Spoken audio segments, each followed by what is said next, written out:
श्वसन तंत्र, respiratory system. मनुष्य भोजन एवं जल के बिना तो कुछ समय तक जीवित रह सकता है, पर ऑक्सीजन के बिना साधारणतया 2 से 3 मिनट से ज़्यादा जीवित नहीं रह सकता। शरीर के लिए भोजन और जल दोनों ही आवश्यक हैं, पर इनकी पूर्ति निरंतर हो सके ऐसी आवश्यकता नहीं, क्योंकि शरीर ग्लाइकोजन और वसा के रूप में भोजन को यकृत में संचित करके रख लेता है। शरीर की प्रत्येक कोशिका को अपना कार्य सुचारू रूप से चलाने के लिए एवं थकान दूर करने के लिए ऊर्जा की आवश्यकता होती है। यह ऊर्जा हमें पचे हुए भोजन के ऑक्सीकरण से मिलती है। भोजन जमा ऑक्सीजन भोजन के साथ ऑक्सीजन मिलती है तो क्या बनता है? ऊर्जा मिलती है, ताप और कार्बन डाइऑक्साइड और टॉक्सिन्स जो हैं वो हमारी बॉडी से बाहर निकलते हैं। इस क्रिया के फलस्वरूप कार्बन डाइऑक्साइड गैस बनती है, जिसका शरीर से निकलना अत्यंत आवश्यक है, क्योंकि ये शरीर के लिए हानिकारक है। शरीर में वायु के अंदर आने और बाहर निकलने की क्रिया को श्वसन या रेस्पिरेशन कहते हैं, जो निरंतर चलती रहती है। रेस्पिरेशन या श्वसन की 2 क्रियाएं होती हैं। पहला inspiration. Inspiration INSPIRATION। Inspiration. Inspiration का क्या मतलब? जब शुद्ध वायु को अंदर खींचने की क्रिया को हम शुद्ध वायु मतलब जो ऑक्सीजन को जब हम अंदर लेते हैं, उस क्रिया को हम इंस्पायरेशन कहते हैं। ये अधिकतर नाक से होती है, पर कुछ मनुष्य मुख से सांस लेते हैं। नाक से सांस खींचना मुख से सांस लेने की अपेक्षा ज़्यादा लाभदायक होता है। तो इंस्पायरेशन क्या हुआ? जब हम ऑक्सीजन या शुद्ध वायु को अंदर लेते हैं, उसे हम क्या कहेंगे? इंस्पायरेशन। दूसरा है एक्सपायरेशन। एक्सपायरेशन क्या होता है? EXPIRATION। एक्सपायरेशन। एक्सपायरेशन क्या होता है? अशुद्ध वायु या कार्बन डाइऑक्साइड युक्त वायु को बाहर निकालने की क्रिया को, जब हम सांस छोड़ते हैं, बाहर निकालते हैं, वो हम क्या चीज़, कौन सी वायु निकालते हैं? Carbon dioxide. उस क्रिया को हम एक्सपायरेशन कहते हैं। हमारे शरीर में श्वसन के 2 स्तर पर हमारे शरीर में श्वसन जो है 2 स्तर पे होता है। श्वसन मीन रेस्पिरेशन 2 स्तर पे होता है। पहला एक्सटर्नल रेस्पिरेशन। एक्सटर्नल मतलब बाहरी respiration, EXTERNAL। External respiration RESPIRATION। External respiration, ये क्या होता है? एक्सटर्नल रेस्पिरेशन वायु का नाक द्वारा लंग्स के भीतर प्रवेश, रक्त कोशिकाओं में ऑक्सीजन का मिलना और रक्त कोशिकाओं में उपस्थित कार्बन डाइऑक्साइड का लंग्स में आना, और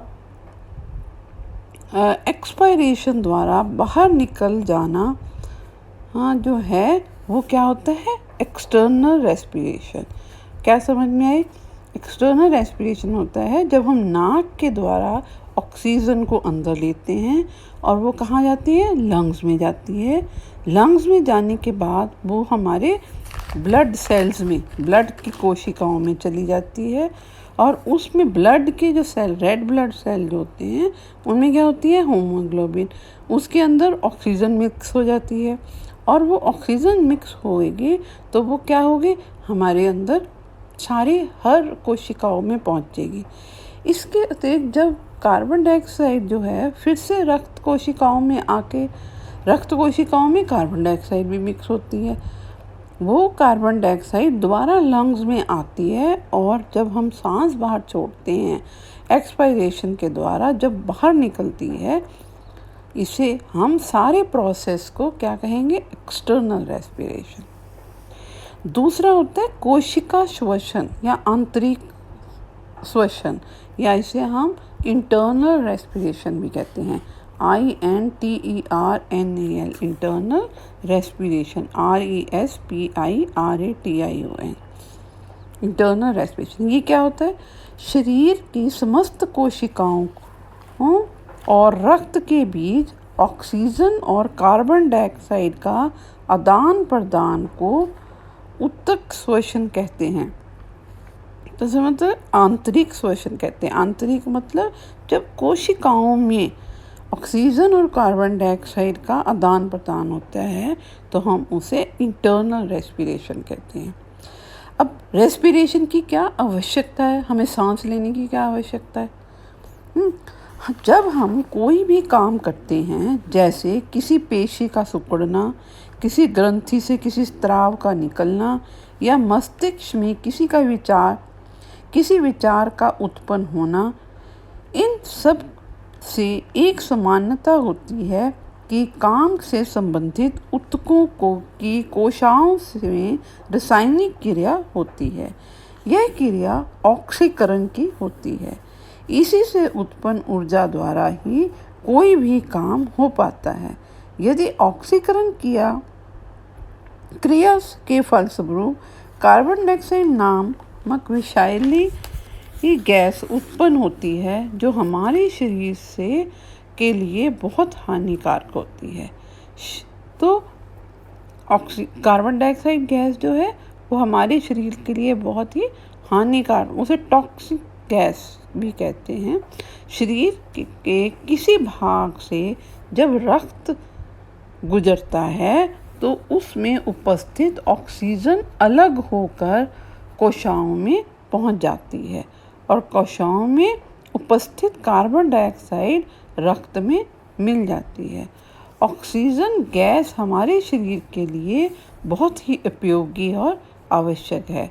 शरीर का कोई भी काम बिना इसके नहीं हो सकता, जैसे शारीरिक विकास मतलब शरीर का बड़ा होना, मांसपेशियों की क्रियाएं करना, मांसपेशियों मसल से हम काम करते हैं, पाचक रस का बनना, सभी कुछ ऑक्सीजन पर निर्भर होता है। इसकी गर्मी शरीर में उपस्थित व्यर्थ पदार्थों को जलाने की क्षमता रखती है। गर्मी के अतिरिक्त प्रत्येक अंग को शक्ति प्रदान करना एवं क्रियाशील रखना भी ऑक्सीजन पर ही निर्भर होता है। अब रेस्पिरेटरी सिस्टम के कई अंग होते हैं, है ना। सांस लेना, जब हम रेस्पिरेशन कर रहे हैं उसमें कौन कौन से पार्ट्स काम करते हैं? श्वसन क्रिया में सहायता करने वाले अंगों के समूह मिलकर श्वसन तंत्र बनाते हैं। श्वसन क्रिया में निम्नलिखित अंग सहायता करते हैं। पहला नाक या नोज, दूसरा मुख गुहा जिसे हम माउथ कैविटी भी कहते हैं, MOUTH mouth cavity, CAVITI mouth cavity. तीसरा कंठ या इसे लेरिंग्स बोलते हैं, लेरिंग्स LARYNX लेरिंग्स। चौथा श्वास नली जिसे हम ट्रेकिया कहते हैं, TRACHEA ट्रेकिया। पांचवा लंग्स फेफड़े, LUNGUS लंग्स, यह संख्या में 2 होते हैं। फिर हमारी पसलियाँ या रिब्स, RIB रिब्स भी काम करती हैं, सांस लेने में मदद करती हैं। फिर 7th है इंटरकोस्टल मसल्स, हमारे INTER intercostal COSTAL intercostal muscles, जिन्हें हम पार्श्वकांत्रीय पेशियाँ भी कहते हैं। 8th हमारा मध्य पट जिसे हम डायाफ्राम बोलते हैं, DIAPHRAGM। ये हमारे अंग हैं जो रेस्पिरेटरी सिस्टम सांस लेने में हेल्प करते हैं। पहला सबसे पहले मैंने बताया कि नाक कहाँ होता है। नाक को दो भागों में बांटा गया है। पहला बाहरी एक्सटर्नल नोज, दूसरा नासिका। बाहरी नाक जो है ये एक पिरामिड के आकार का चेहरे पर उभार होता है, जिसका आधार माथे के निचले हिस्से पर बीचों बीच जुड़ा होता है, जो हड्डी का बना होता है। अगला हिस्सा स्वतंत्र और लचीला होता है, क्योंकि यह कार्टिलेज का बना है। इस हिस्से में छेद होते हैं, जिससे एक्सटर्नल नोज कहते हैं। यह छेद एक पट सेप्टम द्वारा दो में विभाजित होते हैं। हमारे नाक में छेद है और वो नाक जो है बीचों बीच से अगर हम देखें दो छेद में एक सेप्टम, एक दो हिस्सों में बटा हुआ है, उसे सेप्टम कहते हैं। नासिका या नोज ये एक सेप्टम द्वारा दो हिस्सों में विभाजित होता है। नासिका आगे एक्सटर्नल नोज से आरंभ होकर अंदर इंटरनल नोज द्वारा ग्रसनी यानी फेरिंग्स PHARYNGS फेरिंग्स में खुलती है। प्रकृति ने वायु में विद्यमान धूल के कणों एवं रोग के कीटाणुओं को श्वास के साथ अंदर जाने से रोकने के लिए नासिका में बहुत बारीक बालों का निर्माण किया है। तो हमारे नाक में बहुत छोटे छोटे बाल होते हैं। इन बालों का क्या काम है? यह श्वास द्वारा जो हम सांस लेते हैं उसके द्वारा अंदर जाने वाली वायु को छलने का काम करते हैं, जिससे कि धूल, मिट्टी या कीटाणु हमारे नाक सांस के द्वारा हमारे लंग्स में ना चले जाए। और नाक के भीतरी सतह पे एक झिल्ली भी होती है, जिसे श्लेष्मिक झिल्ली या म्यूकस मेम्ब्रेन बोला जाता है। MUCUS mucus membrane MEMBRANE membrane की परत होती है। वो क्या करती है? म्यूकस ग्लैंड्स जो है वो म्यूकस छोड़ते हैं। म्यूकस क्या होता है? एक ऐसा पदार्थ, चिपचिपा पदार्थ होता है जिसमें अंदर जाने वायु को नमी मिलती है। और अगर अंदर जाने वाली वायु में कीटाणु या धूल के कण होंगे तो वो उस म्यूकस मेम्ब्रेन में चिपक जाते हैं। इस प्रकार नाक से वायु जब अंदर प्रवेश करती है तो उसमें धूल के कण व कीटाणु नहीं होते और उसका ताप शरीर के ताप के बराबर होता है। फिर है नेक्स्ट थर्ड पार्ट है कंठ या लेरिंग्स LARYNX लेरिंग्स। इसका विस्तार मुख, ग्रसनी, ईज़ोफेगस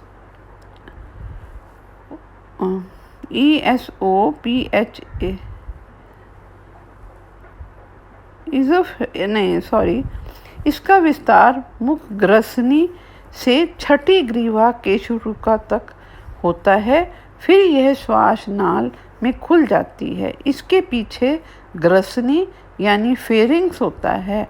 कंठ में श्वास नली और ग्रास नली दोनों के प्रवेश द्वार दोनों के आपस में, मतलब कि सांस लेने की जो नाली होती है और जो खाने की नाली है, दोनों आपस में एक दूसरे के साथ जुड़ी होती हैं। ठीक है, तो जो भी हम भोजन या पेय पदार्थ या जो मतलब लिक्विड पीते हैं, अगर हम वो आपस में अंदर जा सकते हैं एक दूसरे नाली में, तो उसके ऊपर एक ढक्कन सा लगा होता है। सांस की नली के ऊपर एक ढक्कन होता है जिसे हम एपिग्लॉटिस बोलते हैं। EPIGLOTTIS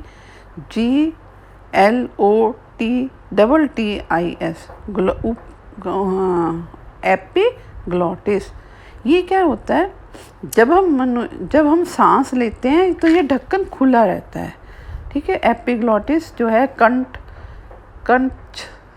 छंद बोलते हैं इसे हिंदी में, एपिग्लॉटिस। तो ये ढक्कन जो है ये जब हम सांस लेते हैं खुला रहता है, पर जब हम भोजन करते हैं ये बंद हो जाता है। पर कई बार अचानक हम बोलते बोलते खाना खाते हैं, जब हम बोलेंगे तो थोड़ा सा सांस हमारे अंदर से बाहर निकलता है, तो वो ढक्कन खुला रह जाएगा और खाना जो है वो हमारी सांस की नली में अटक जाता है। तभी हम कई बार जब हम बोलते बोलते खाना खाते हैं तो ज़ोर से खांसी आ जाती है, किसी किसी को उल्टी आ जाती है, जिससे कि वो सांस की नली में भोजन जो है हमारा प्रवेश कर जाता है। इसीलिए कहते हैं कि हमें खाना खाते समय बोलना नहीं चाहिए। कंठ या लेरिंग्स अनेक कार्टिलेज का बना होता है। जो हमारे लेरिंग्स है वो कार्टिलेज का बना होता है। कार्टिलेज जो है लेरिंग्स कंठ में 2 तंतु होते हैं जिन्हें हम स्वर या वोकल कॉर्ड्स कहते हैं। हाँ, ये हमारे कंठ में वोकल कॉर्ड्स भी होते हैं जो कि हमें बोलने में सहायता करते हैं। फिर है ट्रेकिया, श्वास नली। ट्रेकिया क्या स्पेलिंग है? TRACHEA, ट्रेकिया, जिसे हम श्वास नली भी कहते हैं। ये लगभग 12 से 15 सेंटीमीटर लंबी होती है और 2 से 5 सेंटीमीटर चौड़ी होती है, जो ऊपर स्वर यंत्र से आरंभ होकर 5वीं वक्ष के शुरुआत तक जाती है और फिर दाएं और बाएं 2 श्वासनियों में विभाजित हो जाती है, जिन्हें हम राइट और लेफ्ट लंग में जाती है। तो ट्रेकिया क्या है? जैसे अगर हम देखें कि एक पेड़ जो है, अगर हम ट्री को देखें तो उसकी जो मेन शाखा है उसको हम ट्रेकिया बोल देंगे, ठीक है। और ट्रेकिया जब 2 शाखाएं 2 आपस में बढ़ती हैं तो वो क्या हो गई? उपशाखाएं दोनों वो लंग्स में जाएंगी, है ना। उन्हें ब्रोंकस बोलते हैं। Bronchus, BRONCHUS, bronchus. वो ब्रोंकस जो हैं आगे छोटे छोटे, जैसे पेड़ की शाखाएं बहुत छोटी छोटी हो जाती हैं, उन्हें ब्रोंक्यूल्स बोला जाता है। और वो हर शाखा जो छोटी होती है वो उस पर क्या लगे होते हैं? पत्ते। ऐसे ही हमारे लंग्स में वो छोटी छोटी शाखाएं जिन्हें हम ब्रोंक्यूल्स बोलते हैं, उसके आखिर में गुब्बारे के एक तरह के थैली होती है जिसे हम एल्वोलाई बोलते हैं। समझ आए? तो ट्रेकिया जो होता है ये किसका बना होता है? छल्ले होते हैं, छोटे छोटे छल्ले, कार्टिलेज के छल्ले बने होते हैं और ये छल्ले सी के आकार के होते हैं। और क्यों होते हैं छल्ले सी के आकार के कार्टिलेज? क्योंकि वो आपस में जब हमारी सांस की नली जो है वो पिचक ना जाए, हवा के दबाव से पिचक ना जाए। जैसे टेलीफोन की वायर गोल गोल होती है, ऐसे ही इनके अंदर छल्ले लगे होते हैं सांस की नली में। कितने 16 से 20 की संख्या के करीब होते हैं। अंग्रेजी अक्षर सी के समान होते हैं और जिससे कि ये आपस में चिपके नहीं। और क्या होता है श्वास नली में, ट्रेकिया में रेशेदार रोम, हाँ, जैसे हमारे नाक में होते हैं ऐसे ही छोटे छोटे बाल, रेशेदार सीलिया जिसे बोलते हैं, रोम होते हैं, जिससे कि जो हमारे नाक के द्वारा अगर कोई बैक्टीरिया या कीटाणु चले गए तो वहाँ पे जाके ट्रेकिया में भी वो छन जाते हैं, ठीक है। उसके बाद आता है ब्रोंकस, जिसे हम श्वसनिया भी बोलते हैं। श्वास नली 5वीं वक्षीय केशरुका के सामने 2 शाखाओं में बट जाती है, जिसे हम राइट ब्रोंकस और लेफ्ट ब्रोंकस कहते हैं। दाएं और बाएं ब्रोंकस, BRONCHUS, जो कि दाहिने जो राइट लंग्स में खुलेगी और लेफ्ट ब्रोंकस जो है वो लेफ्ट लंग में खुलेगी। जो ब्रोंकस है, मैंने बताया था ना कि पेट की शाखा 2 में बट जाती हैं जिन्हें ब्रोंकस बोला जाता है। तो जो लेफ्ट ब्रोंकस है उसका जो है वो किस में जाएगी? लेफ्ट लंग में जाएगी। तो वो ब्रोंकस भी आगे छोटी छोटी शाखाओं में बढ़ती है जिसे हम ब्रोंक्यूल्स कहते हैं। और ये ईच ब्रोंक्यूल जो है वो किस में ख़त्म होता है? छोटे छोटे वायु कोष्ठ, जिन्हें हम एल्वुलस ALVEOLUS एल्वुलस कहते हैं, उसमें खुलते हैं। ये गुब्बारे के आकार के होते हैं। फिर आ जाते हैं हमारे फेफड़े, जिन्हें हम लंग्स भी कहते हैं। यह संख्या में 2 होते हैं। एक वक्ष में ये दाईं और दूसरा बाईं तरफ स्थित होता है, मतलब चेस्ट में हमारे एक राइट साइड और एक लेफ्ट साइड स्थित होता है।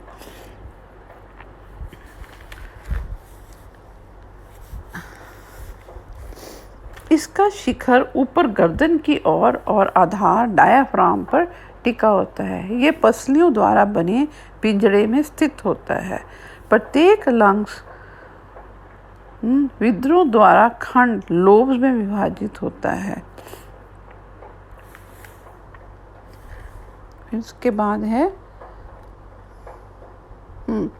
बनते, और जो एक एल्वुलस जो होते हैं वो संख्या में अनेक संख्याओं में बहुत सारे होते हैं, मतलब छोटे छोटे गुब्बारे, जितनी शाखाएं होंगी छोटी छोटी उतने ही उसके अंदर आगे एल्वुलस होते हैं, जिन्हें हम वायु कोष्ठ भी बोलते हैं। यहीं पे जो है, जब ऑक्सीजन जो भी हम सांस ले रहे हैं, ऑक्सीजन जो है वो जब अंदर लेंगे तो ये वायु कोष्ठ जो हैं या कोष्ठ जो हैं या एल्वुलस जो हैं वो फूल जाते हैं, गुब्बारे की तरह फूल जाते हैं। और वहीं से जो ऑक्सीजन है हमारे ब्लड में मिक्स होती है। हमारे ब्लड में मिक्स होकर हमारे क्या होगा, पर सारे शरीर में ऑक्सीजन पहुंचती है। इसके बदले में जब हम सांस छोड़ते हैं तो कार्बन डाइऑक्साइड फिर से इन एल्वुलस में आ जाती है और फिर से वो ब्लड में आएगी। ब्लड से वो इन कोष्ठ में या एल्वुलस में चली जाती है और वहाँ से जब हमारे सांस छोड़ते हैं तो हमारी चेस्ट जो है वो सिकुड़ती है, हमारे फेफड़े सिकुड़ जाते हैं और वो पिचक के उसी में से सांस जो है कार्बन डाइऑक्साइड हम नाक के द्वारा बाहर निकालते हैं। तो इस प्रकार जो है हमारा सांस लेने की क्रिया होती है। और सांस लेने की क्रिया में और क्या चीज़ें काम आती हैं? रिब्स। रिब्स क्या हैं? यह हमारे शरीर में 12 जोड़े होते हैं। आगे यह स्टमक से जुड़ी होती हैं, स्टर्नम से जुड़ी होती है, और पीछे वक्षी केशरुकाओं से, मतलब थोरेसिक वर्टिब्रा से जुड़ी होती हैं। इस तरह ये एक सुरक्षित पिंजरा बनाती हैं जिसके अंदर हमारे लंग्स और हृदय सुरक्षित रहते हैं। ऊपर की जो 10 रिब्स होती हैं वो स्टर्नम से जुड़ी होती हैं और जो 2 रिब्स होती हैं उन्हें हम फ्लोटिंग रिब्स कहते हैं, जो कि थोरेसिक वर्टिब्रा से तो जुड़ी होंगी पर स्टर्नम से नहीं जुड़ी होती। और सांस लेने की क्रिया में क्या काम आता है? Intercostal muscles, INTERCOSTL, intercostal muscle. ये 2 रिब्स के बीच में जो हमारी मांसपेशियां होती हैं उसे हम इंटरकोस्टल मसल कहते हैं। इसमें एक एक्सटर्नल 2 तरह के होते हैं। एक्सटर्नल जिन्हें आंतरिक भी कहा जाता है और इंटरनल जिन्हें अंदर की तरफ मांसपेशियां जो होती हैं उन्हें रिब्स के ऊपर लगी होती हैं उन्हें इंटरनल इंटरकोस्टल मसल्स और एक्सटर्नल इंटरकोस्टल मसल्स बोला जाता है। इनका काम क्या है? चेस्ट को जब हम सांस छोड़ लेते हैं अंदर तो हमारी रिब्स जो हैं वो ऊपर को हो जाते हैं, मतलब अंदर कैविटी जो है हमारी थोरेसिक कैविटी जो है वो बड़ी हो जाती है, क्योंकि लंग्स बड़े हो जाते हैं, उनके अंदर ऑक्सीजन भर जाती है। और उनको ये काम करता है, मांसपेशियाँ एक्सटर्नल इंटरकोस्टल मसल काम करती हैं। जब हम सांस छोड़ते हैं तो हम क्या होता है, चेस्ट को नीचे हो जाती है हमारी, है ना। सांस छोड़ते हैं लंग्स पिचक जाएंगे, हमारी चेस्ट कैविटी जो है वो छोटी हो जाती है ना, और हम कार्बन डाइऑक्साइड को बाहर निकालते हैं। तो उसमें कौन से मसल्स काम करेंगे? इंटरनल इंटरकोस्टल मसल्स या आंतरिक इंटरकोस्टल मसल। आंतरिक होते हैं और एक बाहरी होते हैं एक्सटर्नल इंटरकोस्टल मसल। और क्या सांस लेने की क्रिया में काम आता है? मध्यपट, जिसे हम डायाफ्राम भी बोलते हैं, DIAPHRAGM। ये क्या होता है? गुबंद के आकार की पेशी होती है जो वक्ष और उदर को विभाजित करती है। मतलब जो ऊपर वाला पार्ट है हमारा लंग्स वाला पार्ट, और नीचे जो स्टमक इंटेस्टाइन वाला पार्ट है उसको अलग करती है। उन दोनों के बीच में एक पर्दा सा होता है मांसपेशी का बना हुआ, जिसे हम डायाफ्राम कहते हैं। अब आता है सांस लेने की क्रिया कैसे होती है। सांस लेने की क्रिया कैसे, जब मैंने बोला कि हम जब सांस लेते हैं तो नाक और मुख, नाक के द्वारा हम ऑक्सीजन अंदर लेंगे, अंदर सांस के द्वारा अंदर लेंगे तो कहाँ से जाएगी?